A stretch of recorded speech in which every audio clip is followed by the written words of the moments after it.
Kempire is brought to you by. Do you know how important it is to rate and review a podcast? Rate and review the Kempire podcast today. 5 stars. Let us know what you love about the podcast. Rate and review the Kempire podcast on Apple Podcasts and on Spotify. Did you know that you can watch the Kempire channel on YouTube, Facebook, and on Twitter? Follow us on all of our platforms. More information on our YouTube, our Blue Sky, our Twitter, aka X, and more socials, and every way that you can support us will be available in the episode notes. You're listening to Kempire here on the Kempire Radio Network. Welcome back to the Kempire channel, your number one source for pop culture news and music, entertainment, reality TV, and so much more. I'm sure by now you've heard the breaking news that Real Housewives of Potomac star Karen Huger has been sentenced to at least 1 year in prison. As you know, she was facing at least 2 years in prison, according to our friend, Taria Faison from the What Else Is Going On podcast, who was in the courtroom for today's sentencing, revealed exclusively that she was given 1 year in jail and 1 year suspended. We're going to unpack some of that. I will be taking some callers. As you know, you can hear a little congestion in my voice, but we will be strong. As you know, we've been covering this Karen Huger case since the beginning, since her car accident, and then this season where she said that she was going to be vindicated, only for us to see 30-minute body cam footage where we saw Karen Huger not be vindicated. Then we found out this past week that prosecutors confirmed that this was Karen Huger's 4th DUI. She had 3 following the years between 2006 and 2011. This was all discussed in court today as well. They also claimed that the rehab facility that Karen Huger went to was more like a luxury resort. So Karen Huger had multiple opportunities to show the court accountability, and she did not. Even at this year's reunion, Karen had an opportunity to show accountability, but no, she decided to take a dig at the one person that really was supportive of her the entire season, Dr. Wendy Asefo. So here we are on the last few days of Black History Month. And Karen Huger, some people did not even think that she was going to get jail time, but legal experts have all said they definitely think that she's going to get some sort of jail time. I think a lot of people were shocked today that the judge gave Karen Huger a year. However, if you came to the Kempire After Dark live experience this past Friday, we had someone from the DMV, hey DC Diva, who brought some tea saying that, no, this judge is tough. She's definitely going to get jail time. I think a lot of people are surprised by the year. Will she serve an actual year? I don't think so. I don't believe that. But I definitely think that Karen Huger deserved this. If this is your 4th DUI, not if, this is your 4th DUI, you deserve it. Because here's the thing, if we don't stop this now, after your 4th DUI, we're not going to stop it until Karen Huger has hurt herself or someone else. And that's what we've been saying. No matter if you're a fan of Karen Huger, this is bigger than television. I don't need to see Karen Huger and claim redemption on Real Housewives of Potomac. I need her to get real help for herself and for the people that she could possibly hurt, including her family. Because her family could have been in the car with her as well. So let me just let you know the update in regards to what we got today. Okay, and we will take some calls for those that want to call in and share their thoughts and opinions on today's information. For those that are just joining us, Karen Huger has been officially sentenced. As you know, she was convicted several weeks ago, missed the Real Housewives of Potomac reunion, did those videos. One video, which was right after the conviction, where Karen Huger says that I'm not an alcoholic, let's be clear. Only for her to go into this rehab that the prosecutor said, no, it was more like a luxury resort. Now, yesterday, we posted a video letting you guys know all the excuses. And look, she fired her original legal team when she got her conviction. She got this new legal team, which delayed the sentencing from January to February. All right. Can you guys hear me? Let me just make sure. Okay, I see some people said that I'm buffering. Just let me know if you guys can hear me. Can you guys hear me?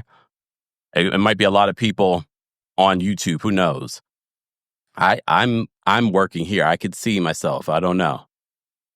I can see myself. I can see myself. So look, it might be so many people covering the story. Maybe because so many people are here. Let me see. Let me see. I seem to be fine. Izzy says, close YouTube and open it again or refresh it. So it might be a YouTube issue because everybody and their mom is on YouTube today.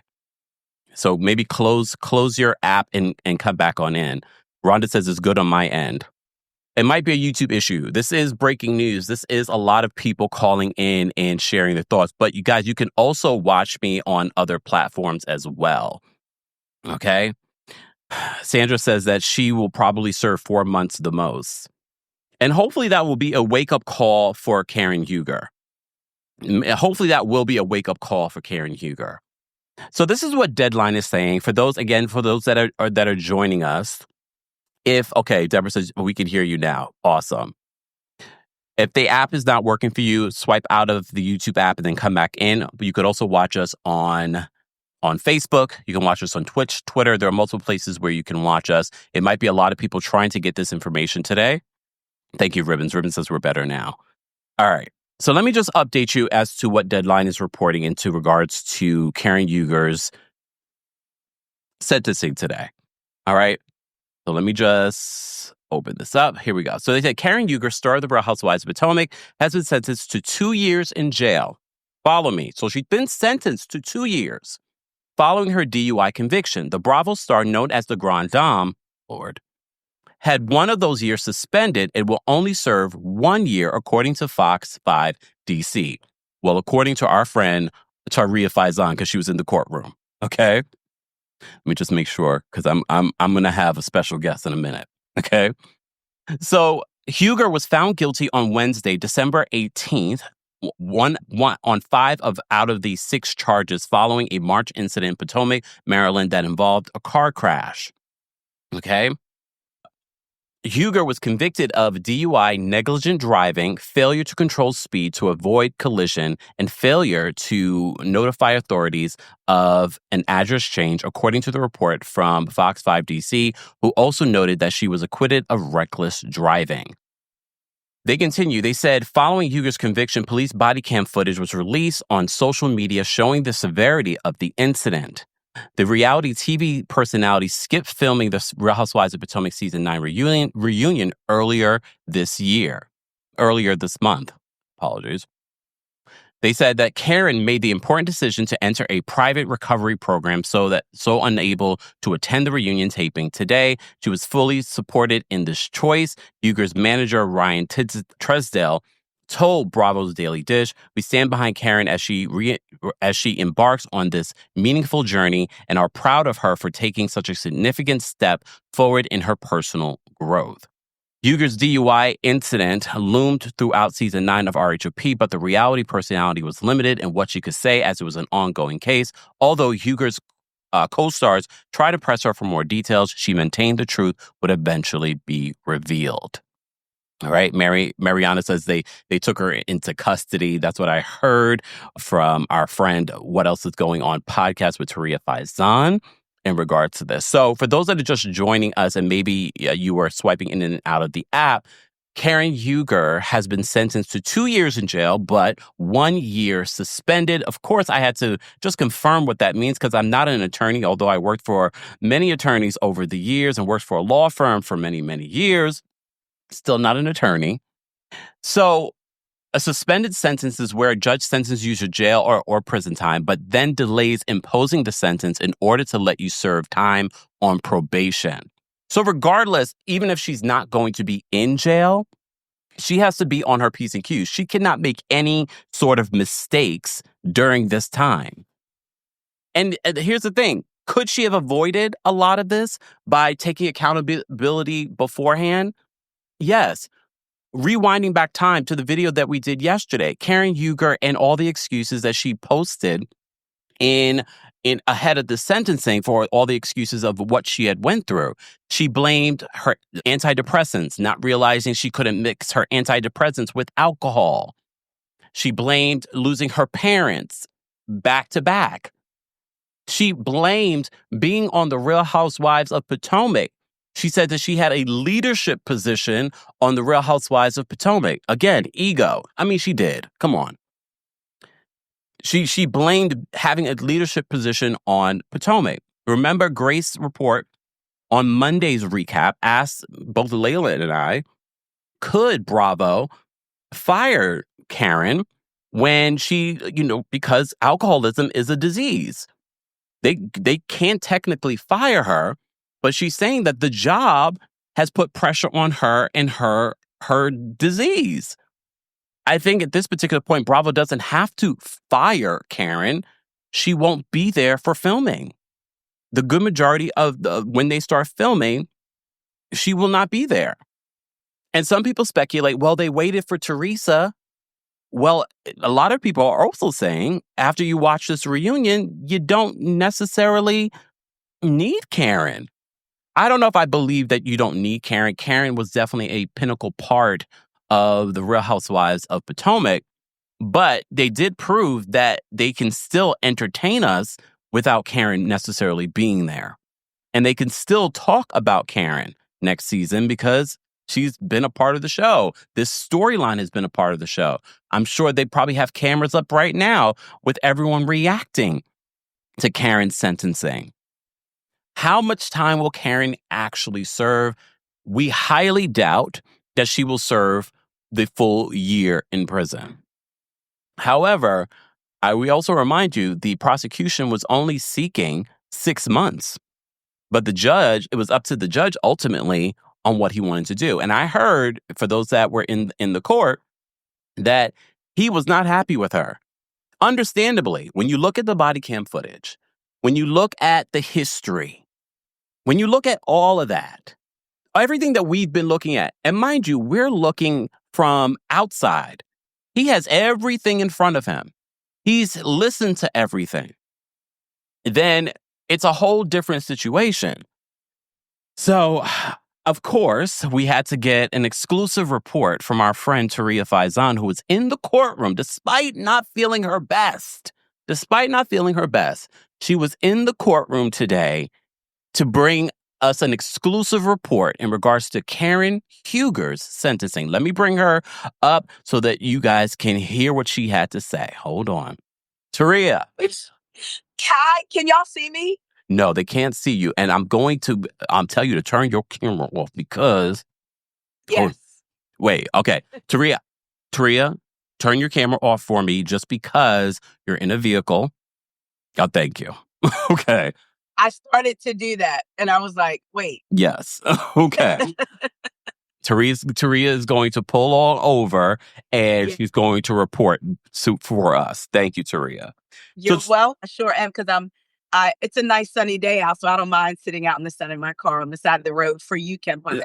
I appreciate it. Safety first, especially when we're talking about what we're talking about. Yeah. So first of all, Taria, we appreciate you. We know you weren't feeling 100%, but you still got up this morning and went to the courthouse to give us an exclusive report. You were the first one. There are a lot of people citing you because you know what we like to do here on our channel is cite our sources. Okay? So Taria, first of all, who was there? Okay, so let me tell you what's funny. I think they tried to pull a little trick. Can you hear me okay? Yes. I think they tried to do a little trickaroo because the first picture that I posted said that, and I hope you can't hear the cars going by, I am pulled over. So there was a note on the courtroom door that said, court in session, court was closed. So there was a group, like about 2 other people. We were standing out, just kind of waiting, like, man, we wish we could be inside. It's so weird that it's not open. All of a sudden, 2 attorneys come walking up. I noticed they had badges, so I start talking to them. And I say, y'all work here? Y'all want to see this too? And they were like, no, we're prosecutors. And I said, man, I really want to go in. She said, you can't. I don't know why that's there. This is an open court. And we were like, what? So somebody was like, Ray probably put it on the window. Come on. Okay. Uh-oh. Your sound went out. Uh-oh, Taria. Not our exclusive report. We're losing Taria. Taria, we lost your sound. If you can hear me, drop out and then call back in. Oh, wait. Taria? No, we lost your sound. Did someone try to call you, Taria? Taria, drop out and call back in. See, we're trying to get an exclusive report. You guys will be patient as we try to get this together. No, Taria, I can't hear you, girl. Drop out and then call back in, Taria. Guys, you're just joining us. We're getting an exclusive report from our friend, Taria Faison, who is a part of our Carlos King documentary that you guys have been still talking about. So if you missed that, be sure to check that out. But Taria was actually in the courtroom. She was also the host of the Kempire After Dark live experience in D.C. So she was on the scene to give us a full report. So she's going to call back in to share her thoughts and what she experienced in the courtroom. We're also going to take some callers in a bit, just a second, okay? We will be recapping the Real Housewives of Beverly Hills later today, if I feel up to it. Because you can see I got like a frog in my throat, okay? All right, let me try Taria again. Taria, are you there? I'm here. There we go. Okay, so Ray posted that thing on the door, allegedly. We were saying Ray did that. So all the courtroom seats were taken. So I'm listening, standing in the doorway. Mm-hmm. The prosecution, I'm sorry, her lawyer talked so long, he had to take a sip in the middle of his talk. And throughout the whole thing, it was, even when Karen gave her speech, it was more of self-promotion than accountability. This is what I did because I did that. I did this program. I did that program. I did this program. I did that program. And that's what I took away. This is still about being grandiose and more self-promotion about what you did because of what you did than taking accountability. So just to confirm, so her lawyer spoke for a long time, and then she actually made a statement. She read a letter, and she started off by apologizing for bringing it to trial in the first place. Oh. She said it was her arrogance that thought she could deal with everything going on in her life and be able to drink alcohol here and there. I didn't hear her necessarily say, I recognize I have a problem. It was more of, I have so many things going on in my life. So many people look up to me. And I'm so sorry that I disappointed those people. I've taken this step, and I've done this, and I've done that. And I can assure the court I will never do this again. I can assure the court I've learned a lesson. It was more about that she said, I'm blessed to be here. I'm glad that I hit a tree and not a person. So that's the first time we've heard her say something along those lines. But again, to me, it was more what I did because of my actions versus how my actions could have affected everybody around me. The judge, when I walk in, I see Ray, I see the nephew that was on the show, and some other people. When I tell you that judge was not playing with Karen, I knew she was going to jail after she gave her statement. The lawyer gave his statement. The prosecution gave her statement. And he started off by saying, basically, so here we are again. You haven't learned. Karen Huger has learned how to beat the system. Ooh. Yes. How many times have you been driving drunk on our streets? Ooh. Yes. I'm going to see if I can you still hear me? Yes. Okay. Because I wanted to go to my tweets to get exactly. Oh, thank you. Yes, go, because, we're a particular age. We can't remember everything. We got to take notes. I understand. Wait, let me ask you some questions. Let me go to my tweet. Let me ask you some questions. Can you hear me? Oh, yeah, I can hear you great. Oh, okay. Mm-hmm. So you said that Karen made her own statement, of course. Yeah. Her lawyer spoke for a very long time. How long was the prosecution, and was their statement convincing?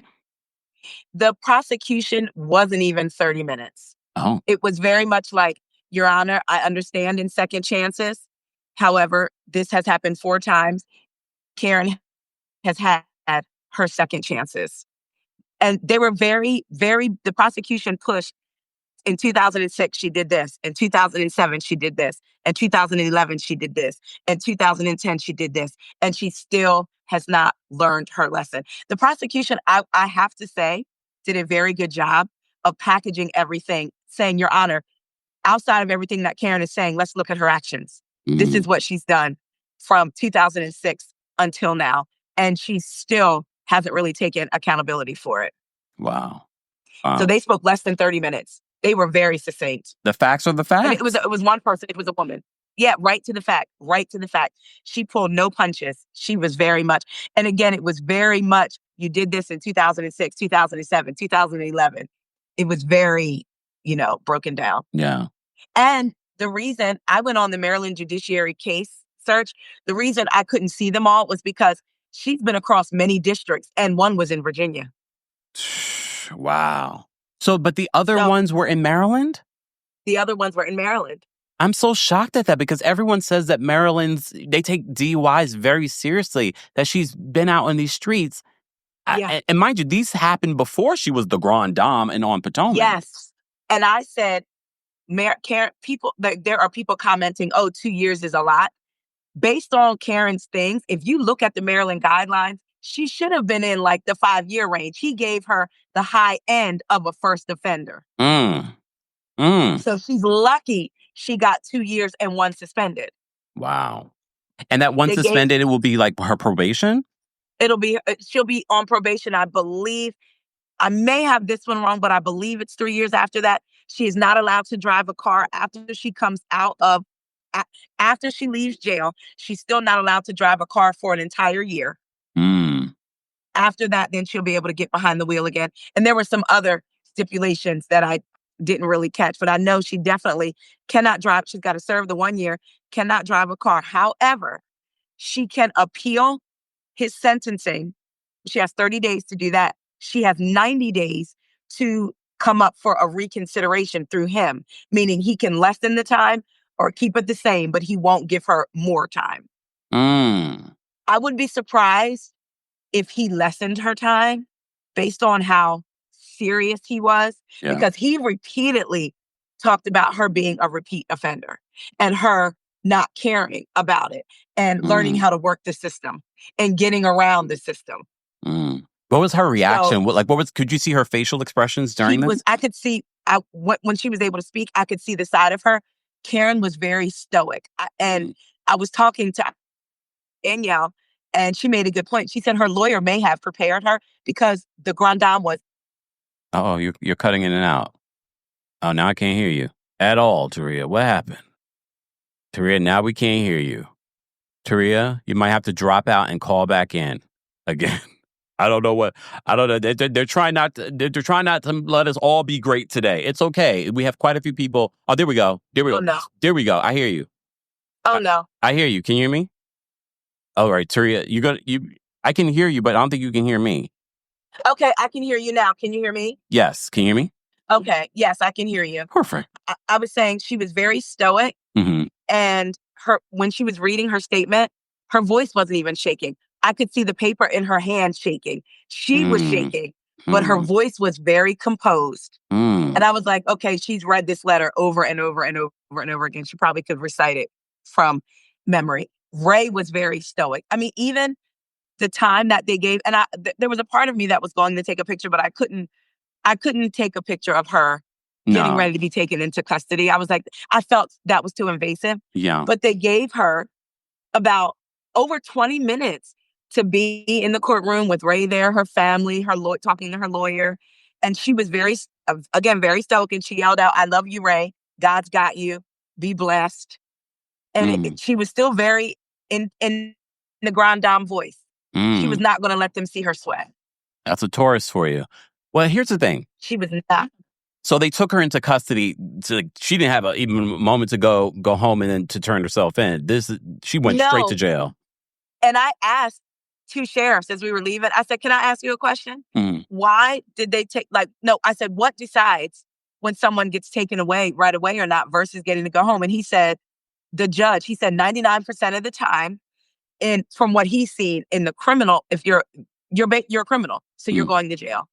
He said very rarely does he see where he's at, them being able to go home, have some time to get themselves together. He said she's a criminal, she was convicted, and the judge made the decision for her to go right away. Wow. Yeah. Wow. Okay. I mean, this is unserious, but what was she wearing? Karen looked good, and I can confirm she had a 613, and that was really nice with black roots. It wasn't the same wig from the day of the car crash. It was a different wig. She got that one made. I'm telling you, but she looked she looked well. Semi-glue tied is doing her well. Her suit was extremely nice. Black suit. Black. It was black. Dressed in all black like the Omen. Can't wait to hear right now. What was Ray's body language and facial expression? Did he speak in court at all? No. Yes, he did. Okay. He did. So her lawyer said, Your Honor, her husband, Ray Huger, I'm calling Ray Huger to speak. So there was no stand. He just stood up and walked up to where Karen was. And the prosecution was asking him questions. So I tweeted his responses, but the prosecution asked him questions like, how are you feeling today? How have you observed Karen being? Do you feel like Karen is doing well? How was your family? That's when he was like, the kids are upset by all of this. Karen is doing well. How is your family handling all this? Do you think Karen has learned her lesson? Basically asking questions that we already know what his answer is going to be because it's her husband. Yeah. So it wasn't providing any information. It was, again, talking about Karen has done this program. Karen has done the work on herself, which I get it. You're in court, right? So, of course, you're pleading. You're literally fighting for your life. So I get that. But he answered as any husband would answer. And very stoic. He did not pay the crowd any mind. Her nephew kept looking, the entire time, kept looking back at us, kept looking back at us, kept looking back at us at the door. And then when I left the courtroom after she was taken away, Ray was just out in the hallway with the family. And he's like, who has her purse? They were looking. Were her children there? I did not see her daughter. I don't believe I saw her son. I need to look at a picture of him because I kind of forget what he looks like. Yeah, he's never usually on camera. Yeah, I did not see her daughter for sure. Well, her daughter's based here in New York, but you would think that she would go. She would be there. Yeah. I did not see her. I saw the nephew, a couple of older women, and another gentleman, but who was bald. Did you see her aunt? Or no, her cousin. There was someone. After the sentence was announced, no one was quiet. No one was making noise. Then I walked out of the courthouse, and there was a gentleman who I'm assuming was a lawyer, had been sitting inside taking notes. I heard him say to someone, she's going today. So I stopped him and said, you mean they're taking her today? He said, yes, she's going now. So when I walked back in the courtroom, as they were talking, you see Karen talking to her lawyers, then you hear somebody break out in a sob, but it wasn't Karen. It was someone with her. But then they composed themselves really quickly. Oh, wow. And got themselves together. Yeah. So for those that are just joining us, we're talking about the breaking news that Real Housewives of Potomac star Karen Huger has been sentenced to 2 years jail, however, 1 year suspended. So she will serve at least a few months of that year sentence. Taria Faison from the What Else Is Going On podcast. Of course, we will be linking you to all of Taria's socials and things like that. She's been here on the channel before, so be sure to subscribe to her podcast and follow her here on YouTube. She has the exclusive being inside the courtroom today when Karen was sentenced. Taria, I have some more questions for you. Okay. In regards to, you said that the judge was focused heavily on her past DUIs. Did the judge also address the rehabs? He addressed this recovery center, and he said that she needed to be at some place that doesn't have like a summer vacation connotation to it. Yeah. And then he said because her side of it, her defense attorney, when he was giving his, argument, he was trying to say, and I'm paraphrasing, but yes, it may look a certain way, the recovery program, but there needs to be an incentive for people to walk away from their lives to get better, basically. And all of us, the people that were standing together, we kind of looked at each other like, I don't think that was as good an argument as he thought it was going to be. Because you're saying in order for people to get help, they need to have some appeal to walk away from their lives and walk away from the thing that they depend on. So the judge said her next rehab needs to did not need to have a summer connotation. And he very much was not happy with that body cam footage. So when he was talking about the sentencing, he said, we will not consider, what did he say? We will not consider your celebrity status nor your inane comments on the body camera. Wow. And I'm thinking he's talking about her saying who she was. Yeah. Definitely. He was extremely extreme. He took his job very seriously and took into consideration this is what I felt like. I felt like he was a fair judge and took everything into consideration, but he also called her out on everything. If he could have given her more time, because we knew that she faced up, he had his guidelines were up to 2 years. Based on what you saw today, if he could have given her more time, you think that he would have? Absolutely. Absolutely. He When he mentioned how many times has she been driving on our streets drunk, Mm. and that he said, and again, him saying that she learned how to work the system, basically, I was like, oh, I felt like he felt like she was thumbing her nose at the court system. I think He we all said, felt that way. yeah, he said, we gave you probation before judgment for this incident. You can't, and he said, before the ink was dry on that, you went and got arrested for driving while drinking again. Mm. Those were his words. Before the ink was even dry on her first one in 2006, she went and was drinking and driving again. And because I'm sure you were probably, looking at him and then looking at her.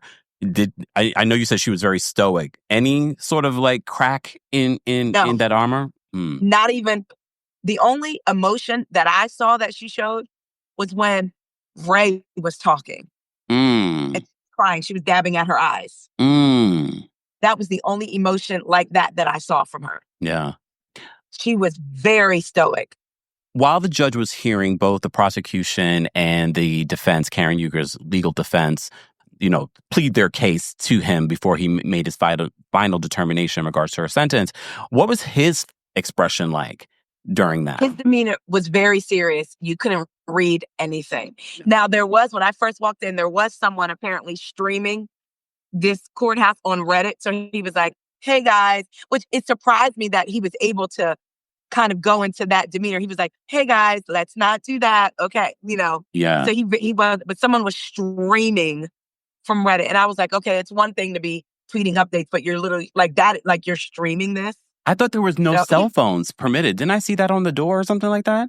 That's what I thought. But everyone, even some of the attorneys that were in there, this case, and I think this is why Karen thinks that she's a celebrity. I mean, there were people that worked in other parts of the building there to see this. Oh, wow. To see how this played out. Yes, white, black, like all like they had their work badges on, telling other ones, all right, I got to go back, fill me in on what happened. Yes. See, this is why I say Yes. it's dangerous to not have Karen suffer real repercussions, both on the Bravo side of things, because Yes. even this type of attention can go to someone's head.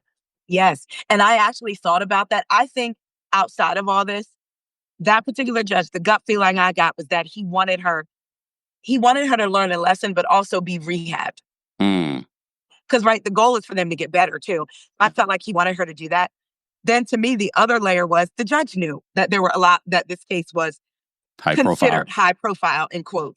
So I think he also knew, she's got to learn a lesson because the people watching this have got to see how serious the court system now takes it. Because clearly, the other 4 times, it almost seems like, and it makes me wonder how she was able to get off and how we were only able to see one thing on her record. Did she pay to get it expunged? Did she know someone in the system? Yeah. Because there's no way you're talking 2 DUIs and 2 driving while intoxicated, I believe. Yeah. And nothing, no jail time. She just walked. And the judge mentioned that you just walked away. But he said, but this time you didn't get to. Yeah.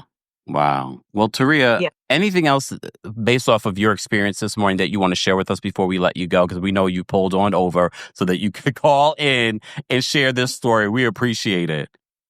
Anything? Go ahead. I will say, it was eye-opening in a lot of ways when you read the Washington Post repeating what the prosecution has said. It's very different than being in the courtroom and hearing them list out dates, times, what she did. And there was she wasn't scared. That's another thing the judge said. He said after the first one, most people would be scared, but you kept going. Yeah. And to hear everything she did, and clearly she was bad enough to be pulled over. She could have killed people how many times, could have injured herself. And the way she was on camera saying, I will be vindicated. Not even I can't talk about the case. Her saying, I will be vindicated.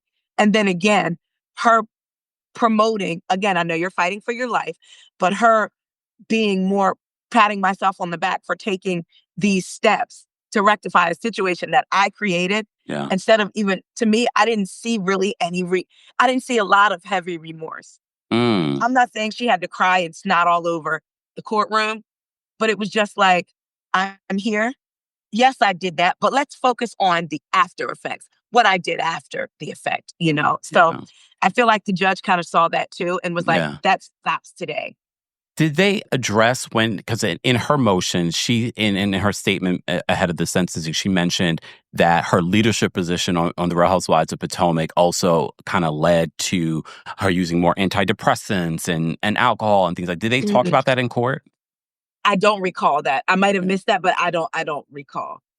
Taria, I know that you will be covering this on your podcast and YouTube channel. Remind people what can be coming up to late, I'm sure later today, in regards to this and where they can find you. First of all, thank you for having me. You know, I love calling in. It's always a good time. And for those of y'all watching or listening, I really am pulled over. I promise you, I'm not driving. I really am pulled over. Listen, being in that courthouse, seeing them sheriffs, one got on the elevator with me and he pressed a different button. So, you know me, I said, where are you going?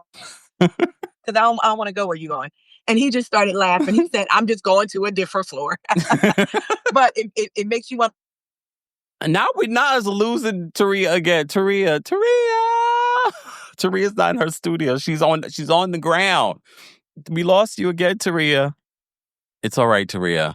I will let people know where to find you. I will tag you in all the things.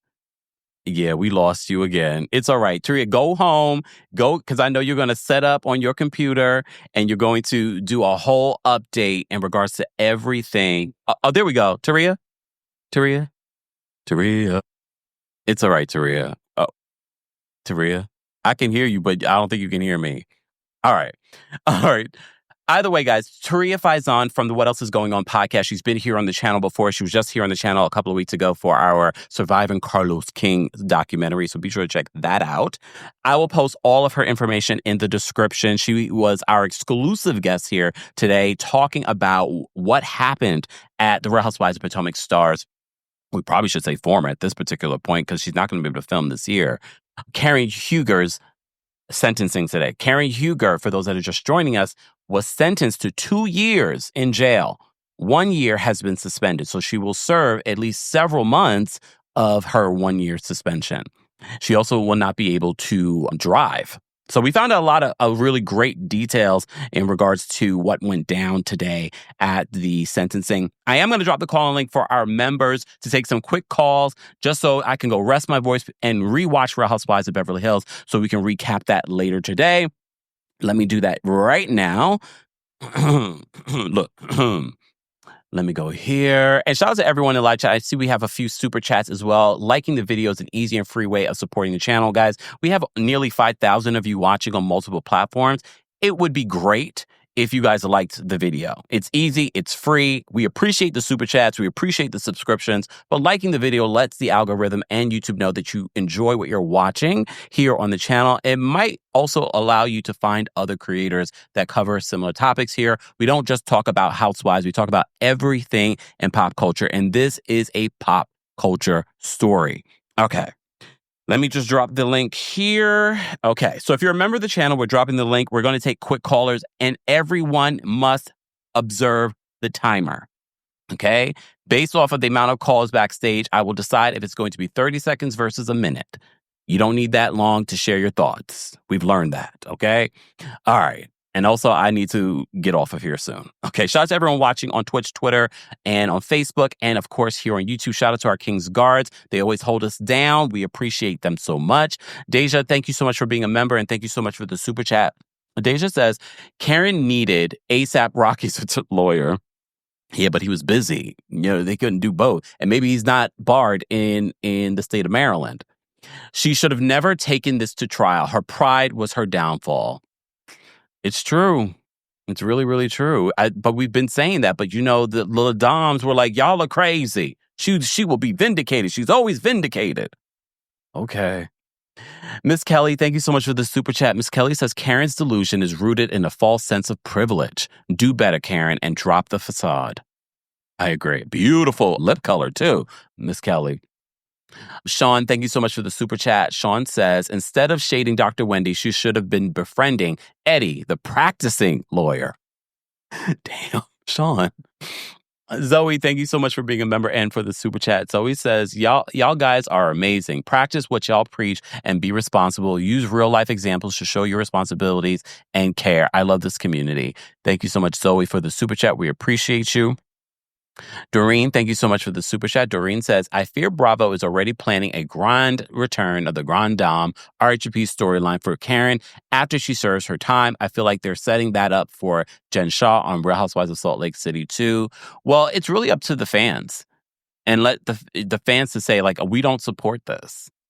We don't want to celebrate this behavior. This is not like, I know everyone wants to compare what's happened with like Countess Luann and Shannon Bedore, but those people came back and showed some sort of accountability.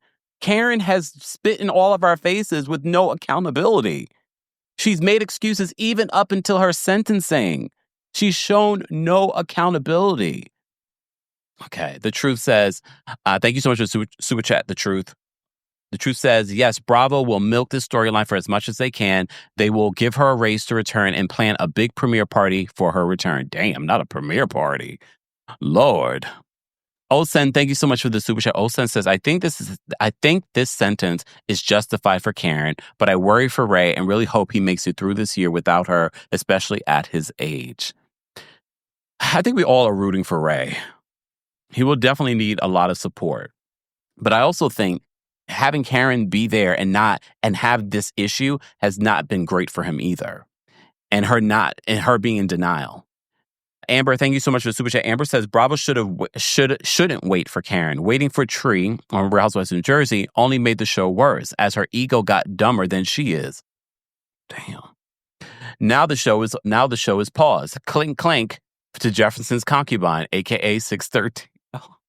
Why are y'all this way? Why are y'all? I'm trying to be serious. I'm trying to do some serious journalism, and y'all sending super chats like that. Anyways. All right. Anyway, there we go. Let me take some water because I'm going to let everyone else do the talking. Cookie's first again. Wait, before we bring Cookie up, let me put up my disclaimer. If I have it here, hold on. Do I not have it here?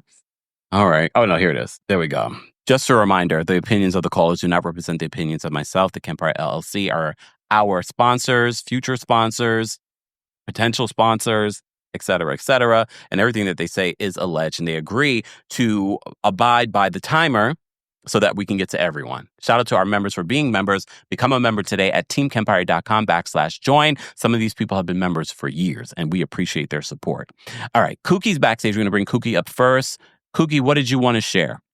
I just wanted to say I'm really praying hard for Karen and her family that she gets some help. I've been on psychotropic medication in the past for sleep. And some of that stuff, you really cannot mix medication and alcohol. It totally exacerbates symptoms, and it's really not healthy. And they said she was getting skinny and stuff like that. So I think there is some truth to her relying on some type of medication to help with like some type of anxiety or something. And I won't say I'm happy for her sentence. I think it was appropriate. I think it was fair. I'm never happy to see somebody go to jail, be incarcerated, especially if they have an elderly person that they look after. But I hope that this is a wake-up call. I hope that after her sentence, she is in some mandatory court-ordered treatment plans. Her recovery is not going to stop at jail. She needs some help. And I just hope that people keep Ray lifted as well. I just think it's just, you don't want to see a person of color fall down like this. It's just like, she needs some help for sure. Definitely. Thank you, Cookie, for calling in. I saw someone mention in my comment section of the video that we did yesterday that a lot of times when you're prescribed these drugs, the pharmacist will go through all of the things that you're not supposed to do when it comes to that particular drug. And I was like, that's a good point, because that was one of the examples that Karen put in for leniency ahead of her sentencing. Delon is backstage. We'll bring Delon up next. Delon, what did you want to share about this breaking news? Hi, Kempire. How are you doing today? I'm well. How are you? I'm doing well. I just want to say that I don't see it as a sad situation as her getting her sentence because she lied in our faces the whole entire time from beginning to end. And I feel like if you put out that type of energy, you're going to get that energy back. So I don't feel bad, but it's a sad situation. But I don't feel bad because she lied to all of us, basically spit in our faces. And I hope that she learns her lesson and come back down to earth because you could have killed someone 4 times. That is crazy to me. And you still don't think you have a problem. You have a problem. Let's work on that. That's all I have to say. You have a good day. Thanks, Delon. Take care. You too. All right. Wendy's backstage. We're going to bring Wendy up next. Wendy, what did you want to share? Hi, Kempire. How are you? How are you? I'm good.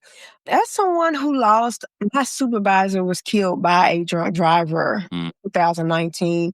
So I just pray that Karen gets the help that she needs. I know that Ray is going to be on his vacation. He's going to be like, okay, I'm good. Ray's going to be good because Karen is not there. And I'm sorry if it seems like I'm laughing, being heartless.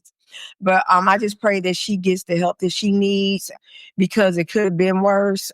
And I know she's shamed. She's shamed, and I think that this has humbled her as much as possible. She should be humbled. And also, did you see her on the Behind the Gates premiere? I was like, okay, you are overreacting with the reaction. It was funny. I was laughing through the whole thing. But yeah, I just pray for the family because this is a sticky situation. I don't feel that they should hold off the show because she's not going to be on it. How the show is going to be without Karen on it. We don't need another Teresa. We don't need another Jen Shaw. Just let's go ahead and see what the show will be like without Karen. And that's it. Thank you, Wendy. Take care. All right, we have Zoe backstage. We're going to bring Zoe up next. Zoe, what did you want to share? Hi, Kempire. How are you? I'm well. How are you? Good. I'm calling for the last time because the first time I called, oh my God, you guys ripped me apart because I was like a Karen defender. And I opened up and I shared, and you guys held me accountable for my misbehavior, what I did. And I'm like, I felt bad for those 5 minutes, but at the same time, I needed to hear it. And I thank you guys for it, the very same episode, because I'm like, I needed to hear it. And then I kept quiet all along because I'm like, let's see how it plays out. But at the end of the day, I knew I missed badly.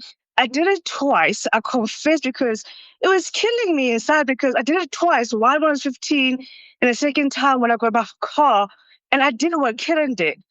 And I got away with it. Thank God for that. But I never did it again because I know what is at stake. I know what I have to lose. I know what I have. And it's been years, but I told you guys because I just wanted someone to know because my mom didn't know. Nobody knew Kempire. You're the only people I ever told the story to. It's like you were crying out for help. I was feeling bad because I was like, I missed. But the thing is, I was 21. Karen is 60. But there was a point. You saw that she's had a history of this, though. That stems back. Yes. Yes. I knew it out of time, so I didn't go into deep to it. But just knowing it, I told you guys, and you guys held me accountable, and I understood, and I appreciate it. I even sent a super chat saying, I love this community. Yep. You guys didn't lie to me. I knew I was wrong. Yep. And you guys told me how wrong I was. I opened up, knowing that you guys would judge me, and you did. And it felt good. And I never left this community because you guys hold me to the fire. No, this is my family. I'll come here with a disguised voice, whatever. And if I die, I still get to know the truth because I can open and be free. But at the same time, the adding onto it was I was opening up about something I did when I was 21. Yeah. I never even told you how old I was because the timing, the age didn't matter. Yeah. I did it. I'm 30 now. I did that mistake at 21. So I wish her all the best in life. And I will hope that she knows that we love her, we care for her, we got her back. But if you mess up, if we love you, we will tell you mess up. We're not going to carry you. We'll read you it is what it is. Good luck to him. I love this community to date. You guys really fulfilled. I ain't going nowhere. Our code is shaking. I'm not going nowhere. I will survive. Thank you, Kempire. I love this community to date. Thank you, Zoe. Bye. For those that don't remember, Zoe had called in, I don't know how many weeks ago, talking about the times that she has driven under the influence in South Africa. And she talked so nonchalantly about it that everyone in the live chat were, talking to her like, no, you shouldn't do that. You shouldn't do that. So that is what she's referring to for those that might be new here and did not know the context. And that's why I let her to continue to speak in regards to it, because I think other people that will hear her story will also be hopefully influenced by that, because we know that there are people still today that will get behind the wheel of a car inebriated, and not just by alcohol, other things as well. Also, sleep deprivation. Please do not get behind the wheel of a car when you're sleep deprived. Okay. Janelle's backstage. We're going to bring Janelle up next. Janelle, what did you want to share? Bonjour, Kempire. Hello, darling. How are you? Well, how are you? I'm okay. I'm coming down with a cold, and I don't like being cold. Everybody. It's the season. Mm-hmm. The seasons are changing, and New York is trying to hurt us all. But it's okay. Yeah. Anyways, I'm not gonna lie. I'm trying to be serious because I feel bad for Karen's kids. Yeah. Because that was my first thought. I was like, oh my God, what about her kids? Because people are ruthless in the comments, and those kids were not behind the wheel. So I'm just like, my empathy really goes to them. Yeah. But I ain't gonna lie to you, I ain't gonna hold you. But when I saw it come across Essence Magazine's Instagram, the first thought was, hold up, what is Kempire and Bravo Wild Black? What are they gonna say? And what they gonna say about the Grand Dame going clink clink to sing sing? You know what I'm saying? Yeah. Okay. I was just like, this is a mess. Karen, I want you to get all the help that you need. And Bravo, please do not pause Potomac. Potomac has already gone through the ringer, left and right. And like the show sometimes is good, sometimes the show is bad. Sometimes I only watch Kempire's recaps because I'm tired. So I hope Karen gets the help that she needs and takes this as a true wake-up call. But bye, Kempire. Feel better. Thank you. You too. The cold that they're trying to attack us with. I know. Bye-bye. All right, we're going to try and get to some more callers, guys. Don't forget to like the video. It's easy and it's free, but thank you so much for the super chats. We appreciate it too. I'm here for the show. Thank you for the super chat. I'm here for the show says, now Ray can get some rest. Damn. I mean, look, Ray really has stood by her side. We understand they have their relationship for whatever goes on in that relationship. We don't know. I'm sure Karen has been there for him in a lot of ways as well. The official Tyrese report, thank you so much for the super chat, the very generous super chat. I should shimmy. Let me shimmy. You might be new here. You don't understand the shimmy. My late aunt was a functional alcoholic. Wake-up calls are needed. Sometimes jail will save your life. I think some people think when people are saying that they think that Karen should go to jail, they're saying that maliciously. Some people might be. But I think a lot of people that say that are saying that because the seriousness of this. She literally could have taken someone's life. This is her 4th DUI. That doesn't mean that's the 4th time that she's driven under the influence. That means that's the 4th time she's been caught. Mama Allie, thank you so much for the super chat. And shout out to our King's Guards. Mama Allie says, let's not forget, if she's been caught 4 times, see, Mama Allie, we see each other. How many other times has she drove drunk and not been caught? She doesn't care about anyone but herself. And she still is not showing any sort of accountability. Mariana says this in the live chat. She says, as an attorney, I encourage the Bravo HR department to add a provision in her contract. We are not liable for any incidents during filming. That might already be in her contract for all we know. Anyways, all right. Let's get to the rest of our callers. We have Jasmine backstage. We're going to bring up next. Jasmine, what did you want to share? Hello, Kempire. How are you? Oh, well, how are you? I'm good, thanks. I was just calling because I saw a few commenters in the chat saying, "Oh, why doesn't anyone have sympathy for Karen?" And I just want to say, as someone who was hit by a drunk driver and was almost ran off the road by a drunk driver, I don't have no sympathy because she could have hurt someone. Like you just said, she really could have hurt someone. And that just really ticked me off seeing that a few times in the chat. And I just Jasmine, wanted to... not to interrupt you, because I remember you called in and you told your story. Do you mind telling your story again? Oh, yeah, I'll do it really quick. Yeah, so I was driving home from work, and it was late at night, very similar to that, what we saw Karen on the dark road, kind of secluded road. I lived in a very secluded area.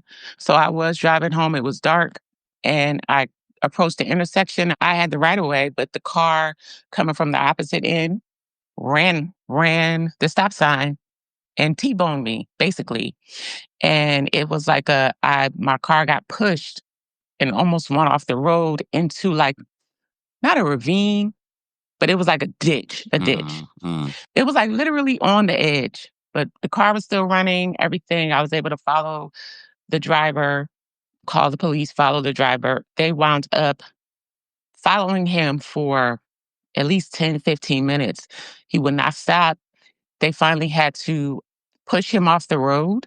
I forgot what they call it when the cops like do that. Yeah. They push a car off the road. But they wound up having to do that to stop the car. He got out the car. All these mini bottles of alcohol fell out the car. Literal mini bottles. He sounded extremely incoherent. The thing that triggered it for me watching Karen's video was hearing her speak, because I heard the man speak when we went to the police station. I heard him through the wall, and he sounded very much like Karen, like didn't make any sense, slurring the words, everything. So, and that was the thing that kind of triggered it for me. Yeah. Watching that video. And yeah, so that was that. So he wound up, I don't actually know what happened. I know he went to court. Yeah. And whatever happened to him happened. But yeah, so it's very serious, like you just said.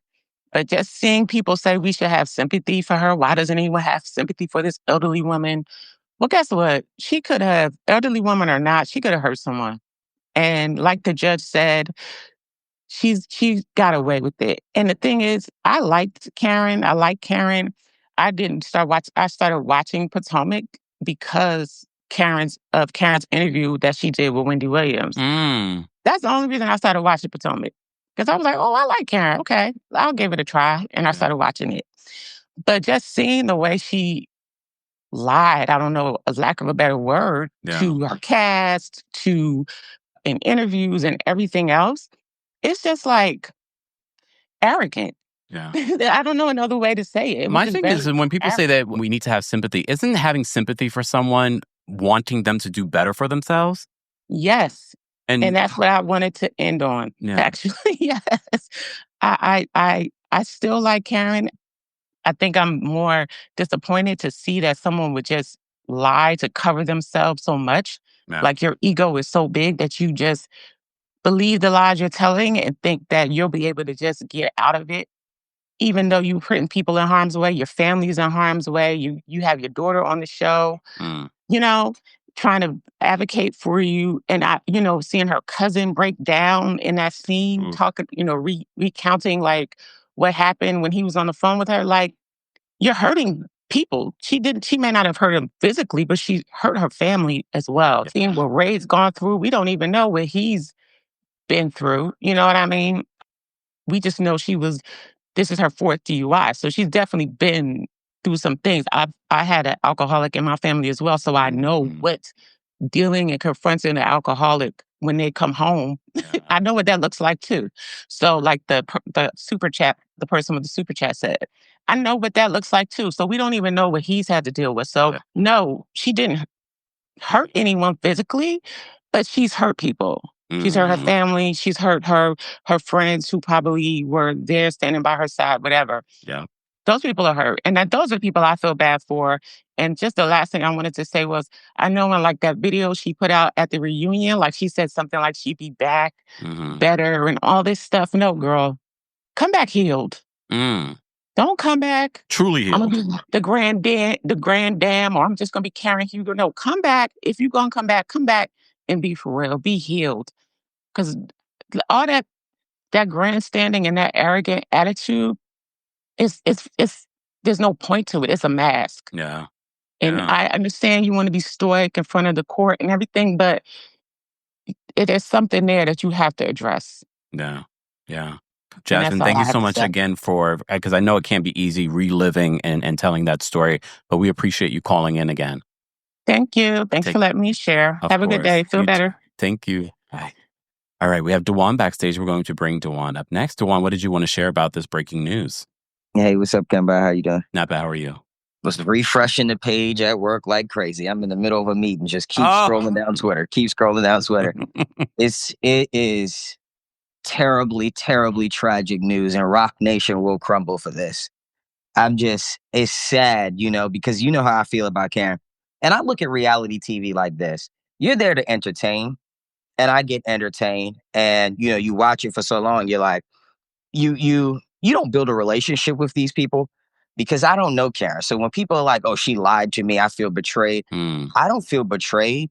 I feel hurt for her.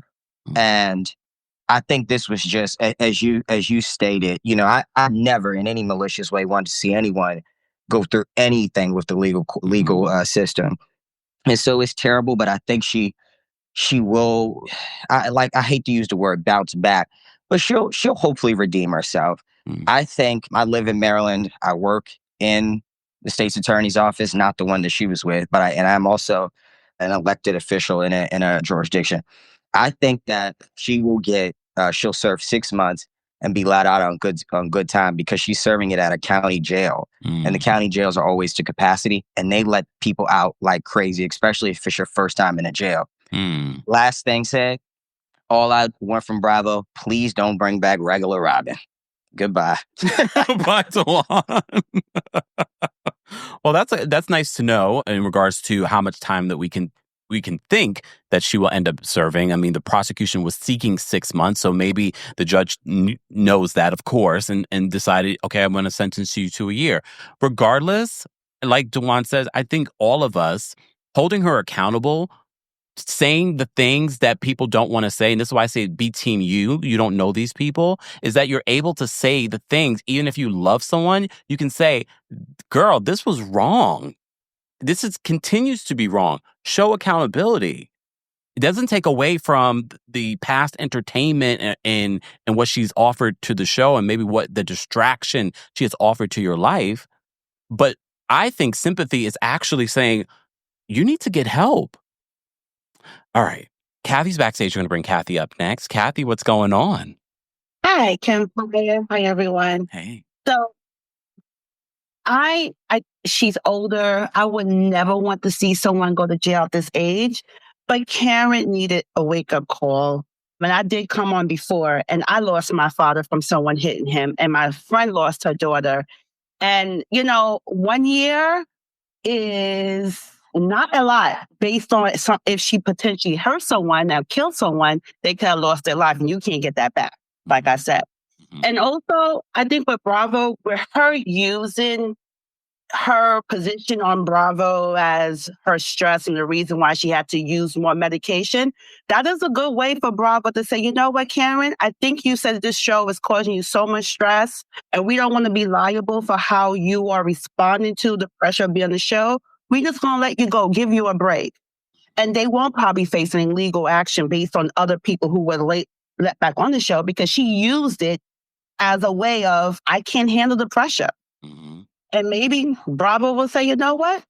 Probably give you a break when you come out of jail. You don't need to come back. Yeah. So I hope she'll take this time to just really process and think of her actions and just know that it may, if she had took some accountability, some ownership on the show and off the show, maybe she would have gotten 6 months. No. Maybe. But she chose to not take accountability. No.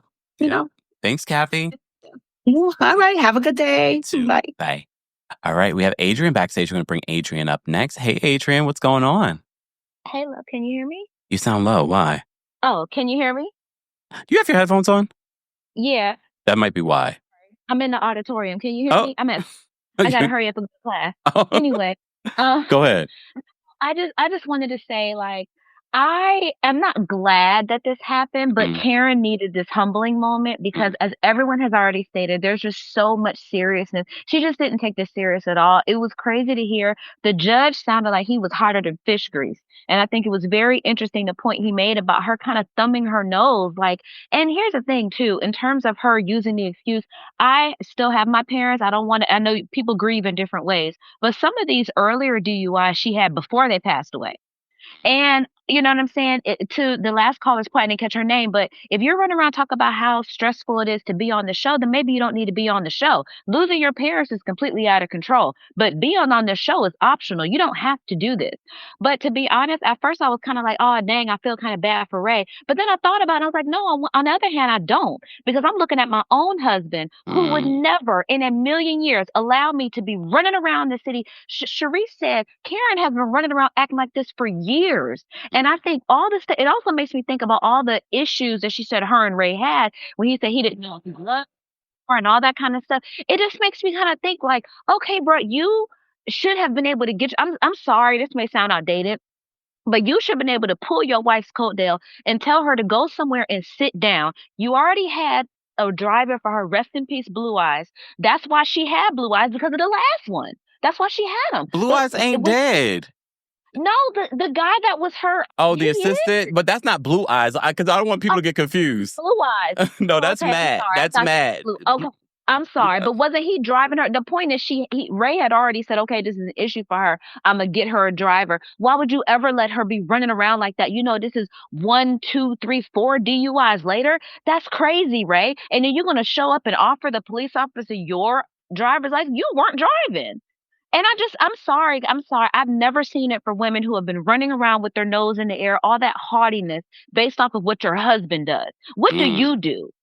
That now, Karen, this is your and one thing I'm gonna go, but one thing I have yet to hear her say, she never in any of these videos, any of these statements got up and said, I am an alcoholic. If Karen had said, I am an alcoholic, I have a problem with alcohol. If she had said that very plainly, very clear, I think that would have gone a long way. But she went on and on and on about not even acknowledging that. And I think for me, especially, talk about I will be vindicated and I'm going to see who the soldiers are. You want people to just rally around you. And I'm going to tell you why she was on that soap opera. That soap opera was actually supposed to be in a city like Potomac, because it's supposed to be on the show. It's supposed to be in Maryland.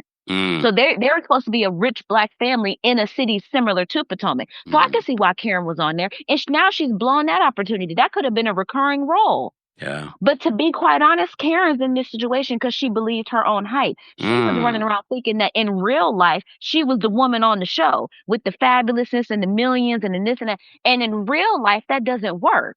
And now you have 4 DUIs later. You have ruined your brand on top of the fact that you calling yourself Thomas Jefferson's concubine will forever ring in pop culture now. You ruin your brand. Any brand equity that you and Ray have built over the years is gone. Yeah. It's gone, Karen. And I'm sorry. I'm not happy, but I feel like I'm glad she got this humbling because she needed this moment. Yeah. She needed this specific moment. Yeah. Adrian. All right, let me go. I got to go to class. Sorry. Adrian. Bye. I love how Adrian is acting as if we're holding her. Adrian, the Virgo. Okay. All right. Kimberly, we're going to bring you up next. Kimberly, what's going on?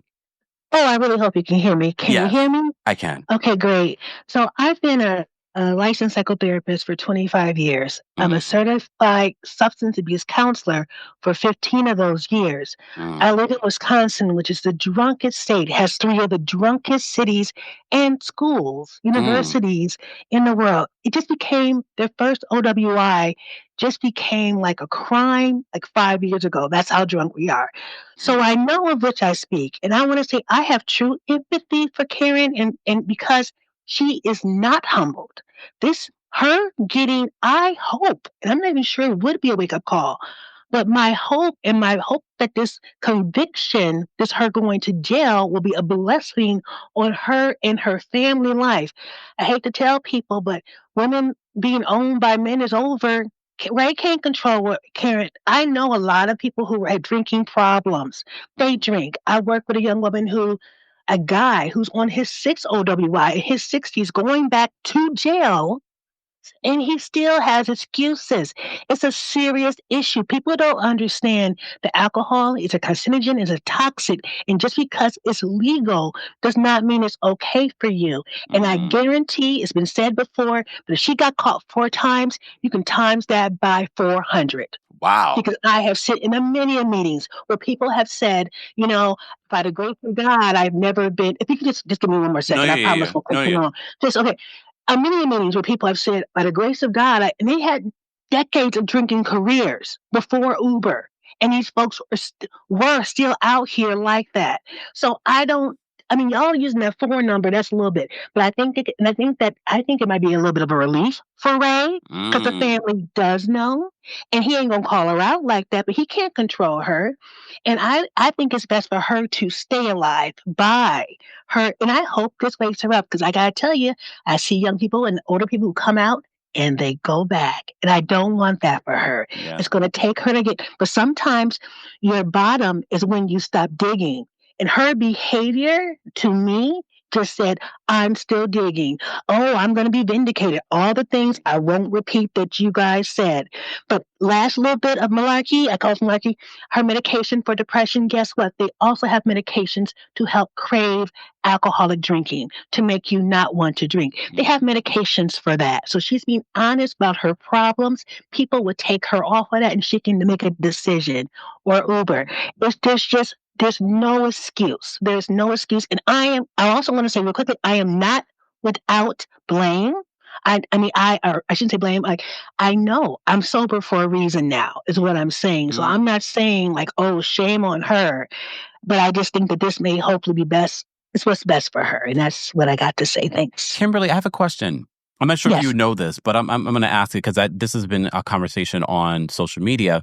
Because in her motion ahead of the sentencing, she mentioned the withdrawals that she had went through during rehab.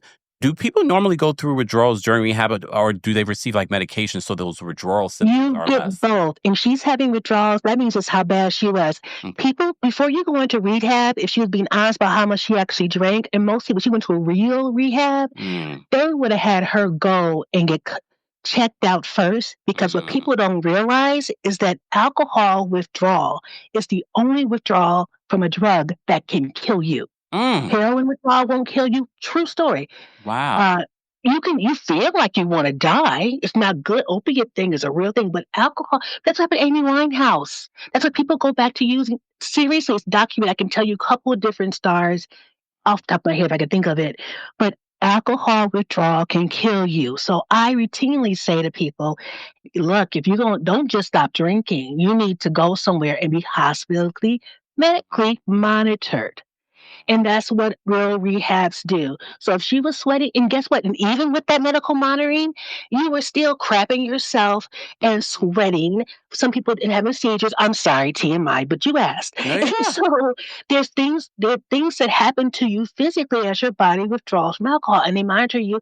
And so that could have been happening even if she was at a good place. So she probably was going withdrawal because she wasn't drinking. And yes, lack of alcohol to a serious drinker can give you even seizures, literally seizures. People die, see things, hallucinations from alcohol, but people don't know that. It's the only drug, and I promise you, the only drug that if you're a heavy drinker, I'm not talking about, I drink too much, but an alcoholic heavy drinker, if you stop right away, it can kill you. They won't even let you go into a treatment center without checking you out first. I have clients who have to get 2 and 3 banana bags so they're allowed into rehab. Do you hear me? They don't want that liability. They're like, okay, Kim, we'll take your client, but they got to go to St. Mary's first, and then they can come. Wow. True story. Kimberly, first of all, thank you so much for calling in and sharing your story and sharing that information. We appreciate you.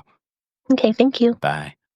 Woo! See, this is why I love taking the call, because I end up learning a lot of stuff. However, we always remind you, the opinions of the callers I don't take as fact, but we do have a very good, well-rounded audience that calls in and shares. All right, we have a few people backstage. I'm only going to take members, guys, just because I got to go. I have other work to do today, and also you can hear in my voice. Okay. All right, Tina's backstage. We're going to bring Tina up next. Tina, what's going on? Hey, Kempire, how are you? I'm well. How are you? I just want to say I was a correction officer for 13 and a half years, and we had a specialized tank medical floor where we put the alcoholics, and we actually, when I worked there, I worked there 22 years, we did have people that did pass from withdrawals from alcohol. It is a very serious disease, and people don't view alcoholism as a disease. But my question is it me or did Bravo not know this woman was a functioning alcoholic? I'm going like they need therapists on these reality shows because the behavior of the cast members, these people need therapy.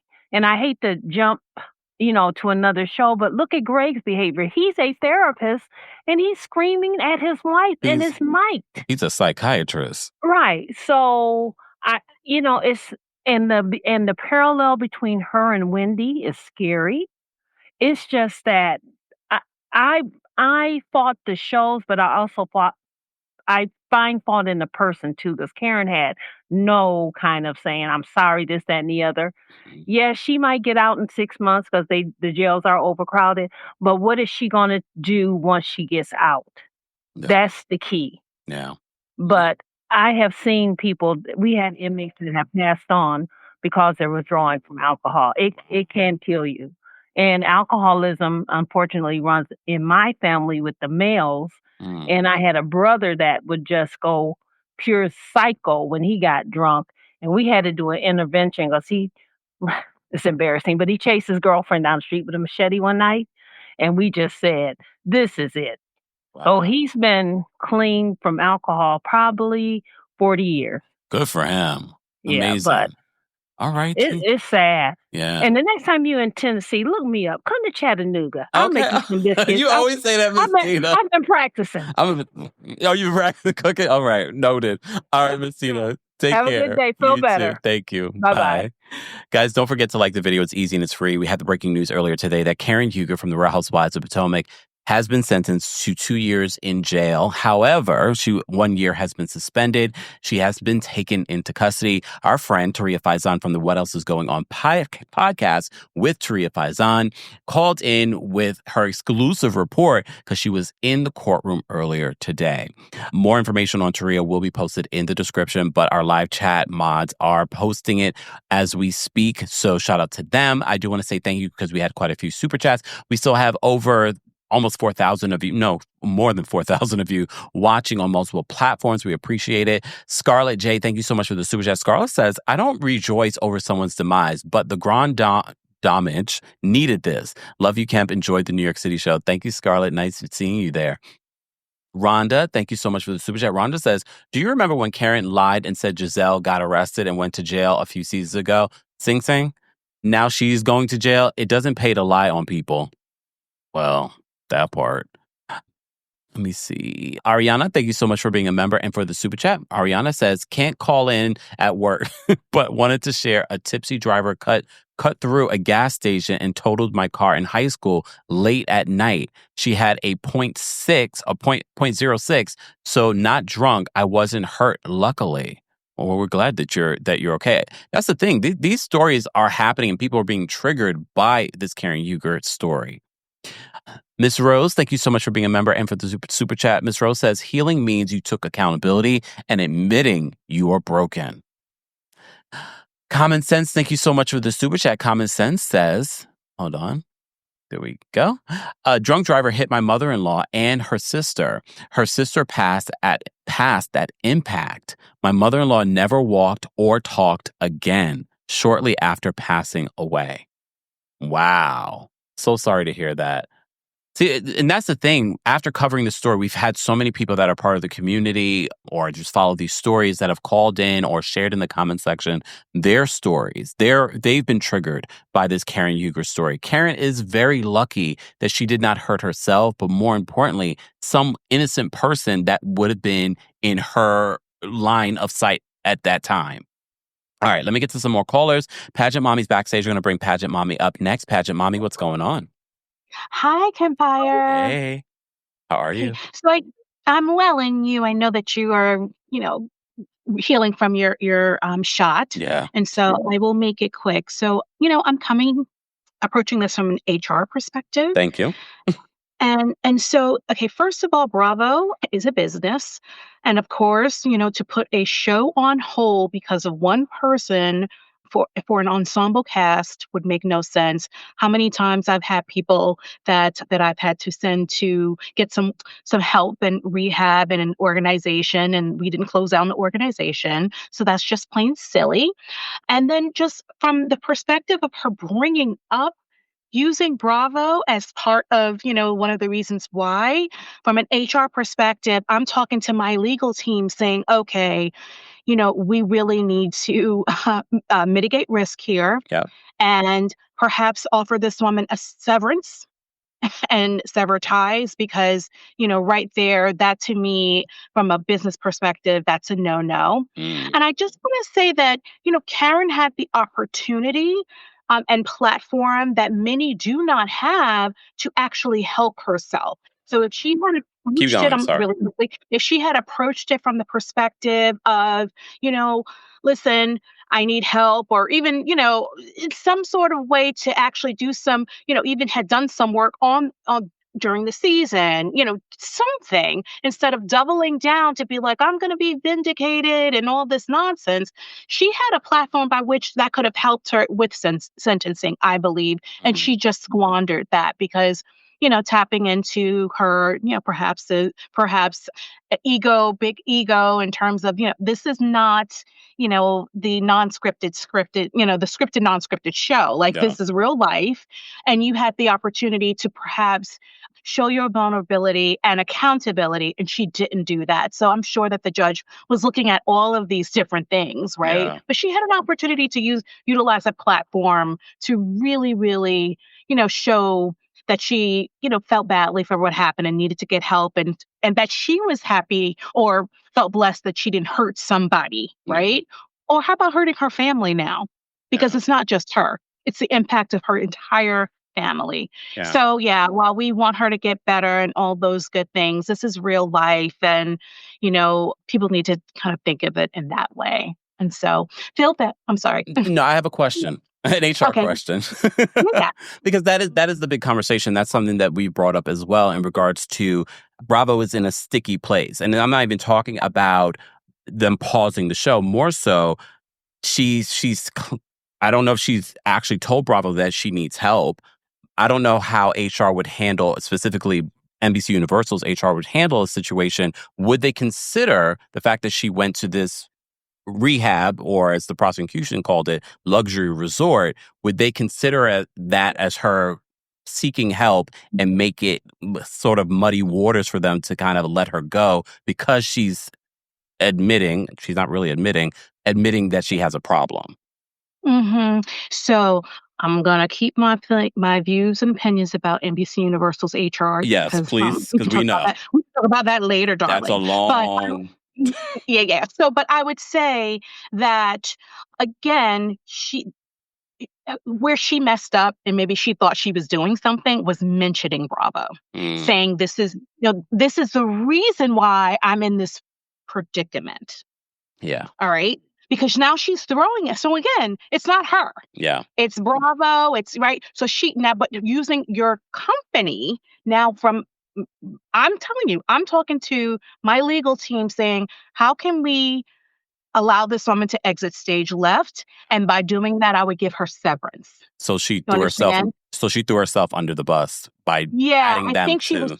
Yeah. Because her bringing it in to say, she's blaming work. Had she not done that, they could have been like, all right, she'll go to rehab and, perhaps bring her back, all those things. But when she's kind of sort of blaming the organization, that's a high risk. That to me would be a high risk. And I'm talking to my legal team about, we need to offer this one.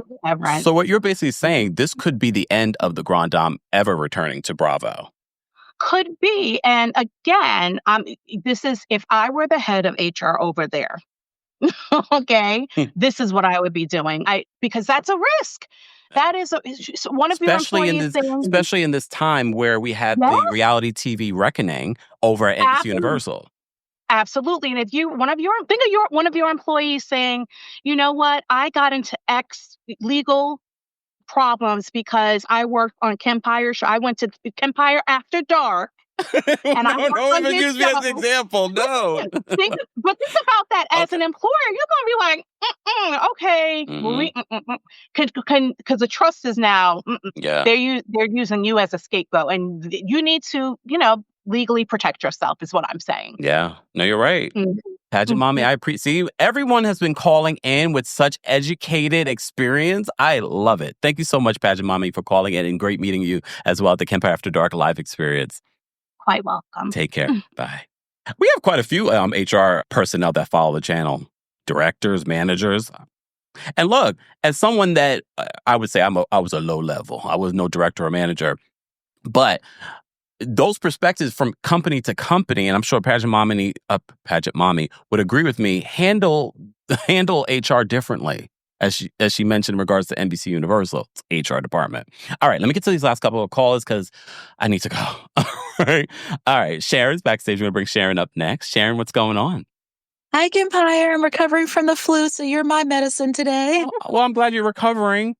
Thank you. What's going on? I had a question. I'm sorry if someone addressed this already. Has there ever been a time where any of the Bravo shows were paused because someone was not available or sick or went to jail? I just thought that was an interesting concept that they would, like the lady said, pause the whole thing. Well, they're citing when Teresa Giudice went to jail.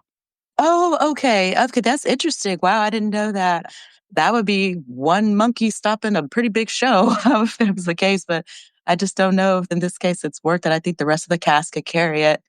And I also want to say I appreciated the caller explaining that alcohol withdrawal is actually deadly. I didn't know that. Yeah. So that gives me maybe, doesn't mean she shouldn't still need to do it, obviously, but a little bit of pinch of sympathy because it could be maybe scary, to face that and to know that it's a life-threatening process, but it needed to happen. And I hope that she does learn her lesson and recover. So, everybody can move on.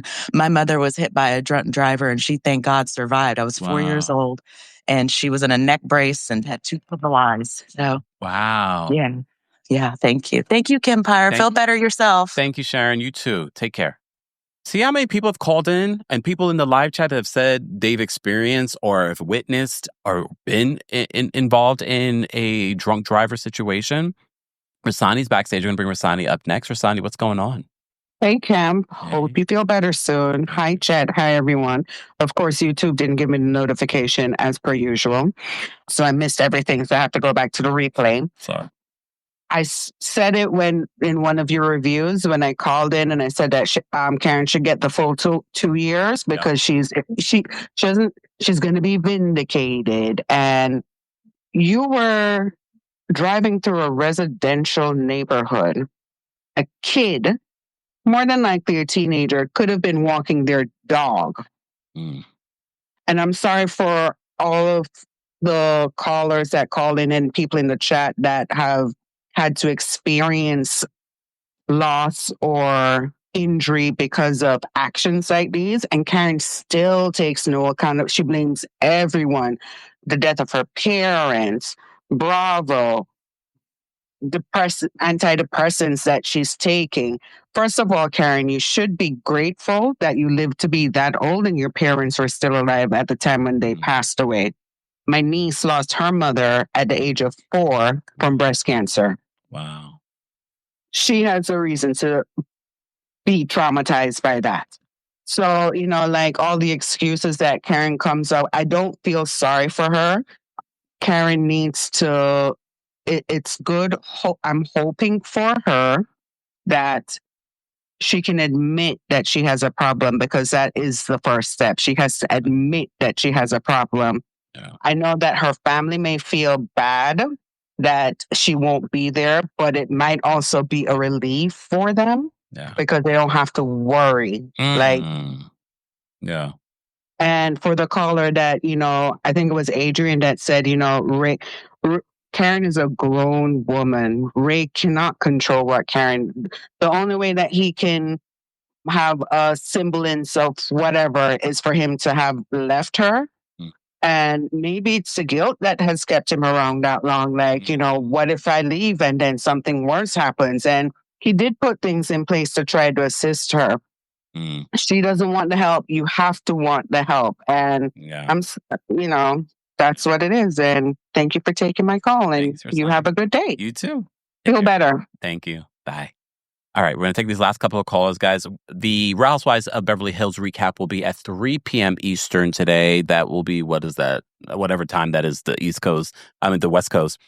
3 p.m. Eastern. I know I put for 2:30, but clearly I won't have time to rewatch the episode like I want to. So stay tuned for that later on today. All right, we have Tish backstage. We're going to bring Tish up next. Tish, what did you want to share in regards to this breaking news? Hi, Kempire. I'm so happy I got to call in today. I've been a member for months. Thank you. But have not been able to call in, so I'm very glad. So in regards to this Karen situation, so sad, but so happy that she's going to jail in order to get the help that she needs. I also want people to understand, because people keep saying that Karen won't admit, she won't admit. Karen genuinely does not think she has a problem. Yeah. With every fiber of her being, she does not think that. This is a person who said that they won't eat chicken, but will put alcohol in their body. She truly does not think she has a problem. And with that said, I was on Reddit today, and my sources were in the courtroom as well, too. And allegedly, Ray testified. Yes. And allegedly, she went to a mock facility so that she could, if she were to get sentenced to jail, she would see what the conditions would be like. So, yes. So she had all of that beforehand to prepare herself. So Karen also cannot quote or cite any misstep in the judicial system either. Every resource that would be available to her was given to her. So I think hopefully this should do it. She'll have a lot of time to reflect. All right, Kempire. Well, you have a great day. You too, Tish. Thanks so much for calling in. Goodbye. Bye. All right. We're going to bring Ellie next. Ellie, what did you want to share? Ellie?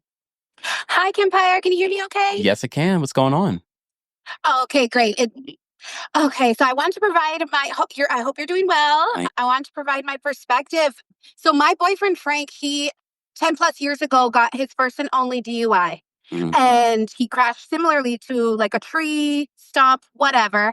And when asked, like, hey, why didn't you just run away and skip out on the whole DUI thing, come back for the car the next day, you're not going to be drunk. You could have technically gotten away with that, And he goes, Ellie, I couldn't do it because even in my drunken state, when I came to, I didn't know if I hit somebody. I didn't know if I hurt somebody. I didn't know if there was another person involved because I was that blackout drunk. And I didn't have the heart to run away. I didn't have the heart to not know whether I hurt somebody and just go to sleep. He ended up going to jail and doing the program and all of that. And that was 10 plus years ago. He is the most responsible drinker I've ever met. We're not rich people, but we'll have an Uber. We'll have a car. We'll have a place to stay. He makes it so.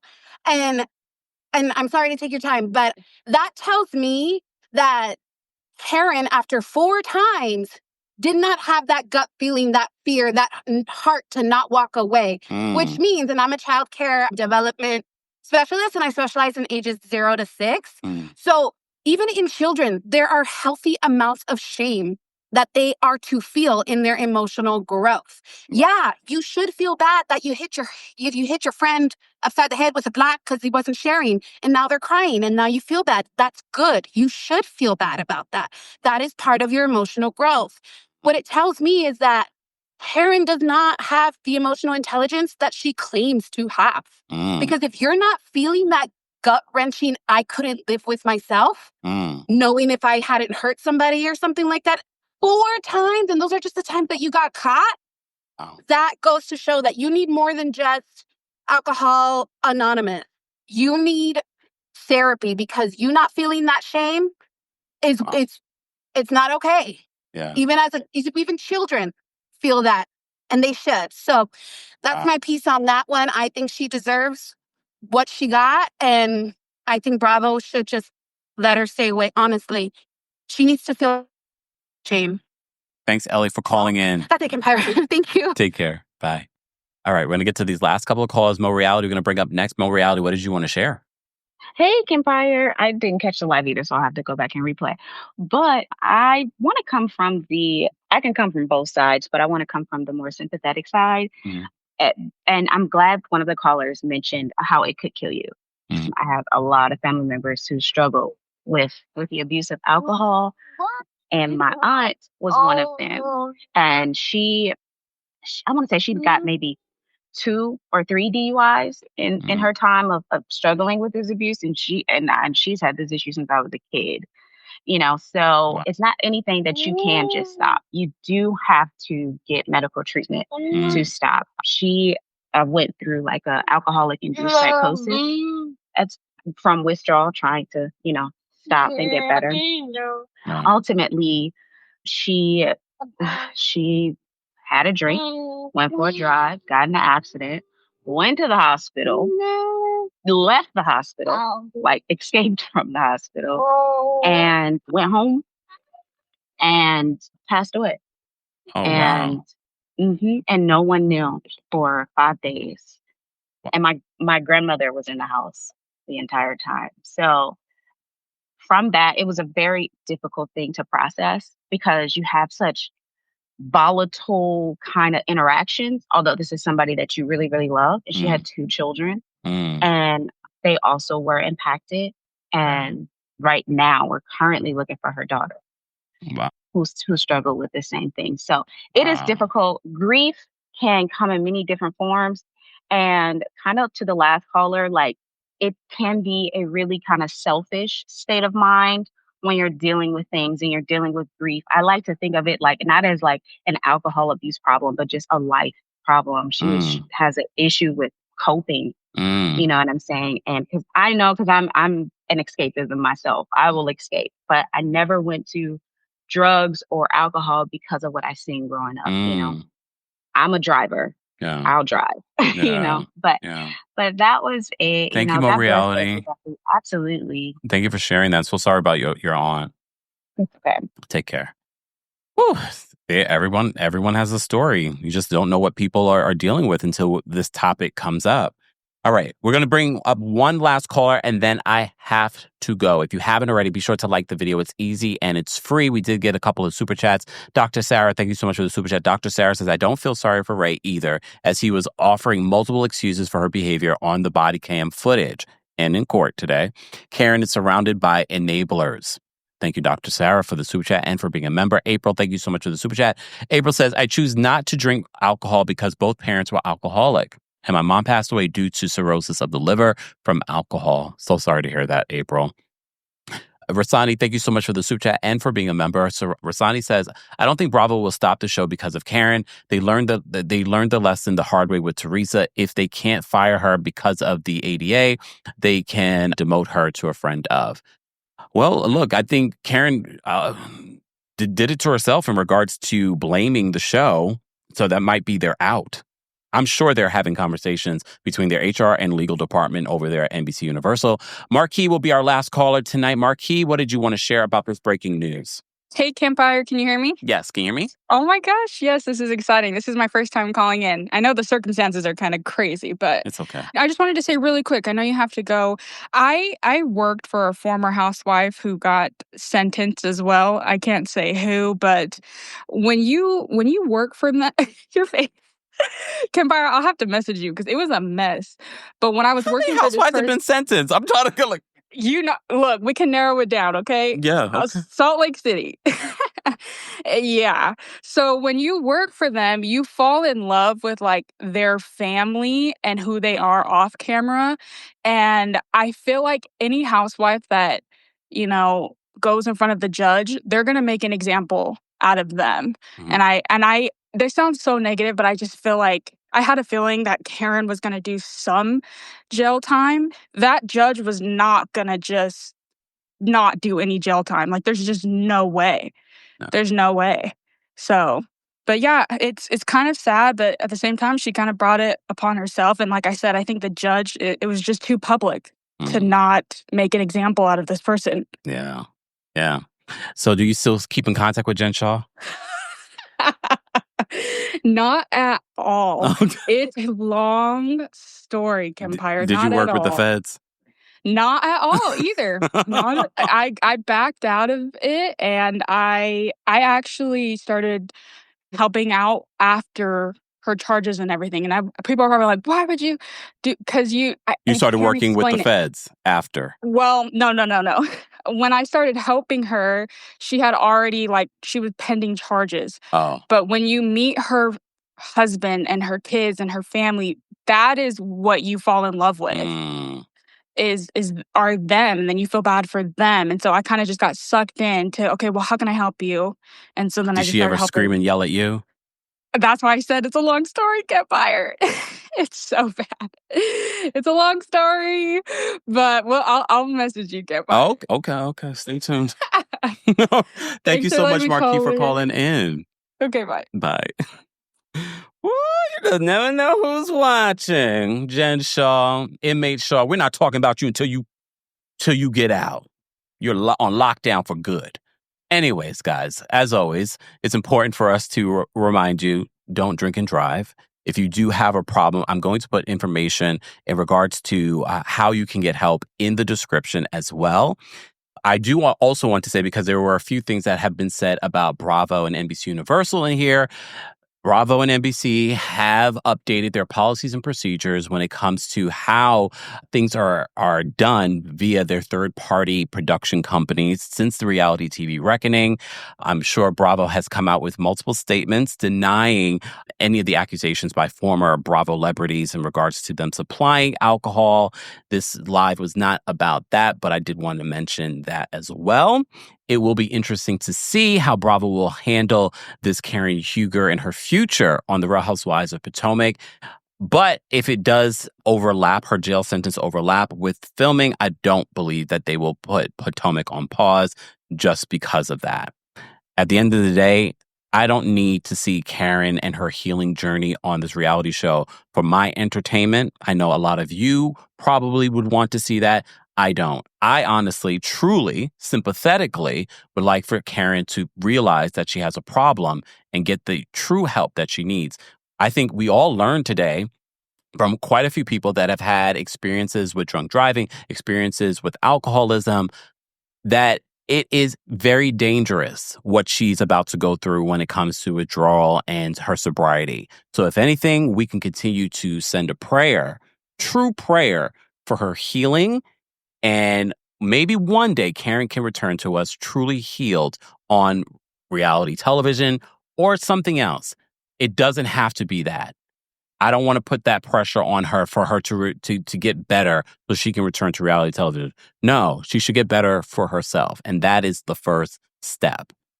To anyone struggling with addiction, alcoholism, we send a prayer up for you as well. I know stories like this, seeing this live today, hearing from some of our callers will help someone. Thank you to everyone that sent in super chats, Venmos, Cash Apps, our King's Guards, our channel members that support us on a monthly basis. Everyday people, thank you so much for the super chat. We appreciate you as well. Thank you to everyone that has liked the video. Thank you to the people that will be watching the replay. We appreciate you guys as well. I hope you all have a fantastic rest of your day. I will see you all during our Real Housewives of Beverly Hills recap. Everyone, see you later. Bye. Thanks for tuning in to Kempire here on the Kempire Radio podcast. As always, don't forget to give us a 5-star rating on Apple Podcasts and on Spotify. And for everything Kempire Radio, head on over to KempireRadio.com.